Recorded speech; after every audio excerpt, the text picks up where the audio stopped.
অনুভূতি অনেক ভালো। 1930 সালের পর আর্জেন্টিনা কোনো সময় সেমিফাইনালে ঠকে না, এবারও ঠকবে না ইনশাল্লাহ। আজকে আমরা জিতার আশা নিয়ে প্রত্যাশা নিয়ে আমরা এখানে আসছি, অবশ্যই আমরা জিতবো, কোনো টেনশনের কিছু নাই।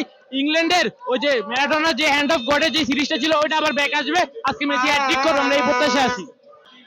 গুড, খুব ভালো অনুভূতি। আমরা আমাদের যে প্রত্যাশিত আজকে যে সেমিফাইনাল ম্যাচ, আমরা এই ম্যাচটা খুব ভালোভাবে খেলবো আশাবাদী। আমাদের প্রাণপ্রিয় টিম আর্জেন্টিনা খুব ভালোভাবে খেলবে এবং আজকে আর্জেন্টিনা ফাইনালে যাবে এবং আমরা ব্যাক টু ব্যাক কাপ নেওয়ার আমরা আশা করতেছি।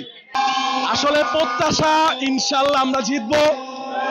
আমি বর্তমানে ভয়ে আছি, কিন্তু আমাদের বর্তমানে সবচেয়ে বড় আস্থা মেসি আছে। ইনশাল্লাহ মেসি যতক্ষণ পর্যন্ত মাঠে আছে, আর্জেন্টিনা ততক্ষণ মাঠে আছে।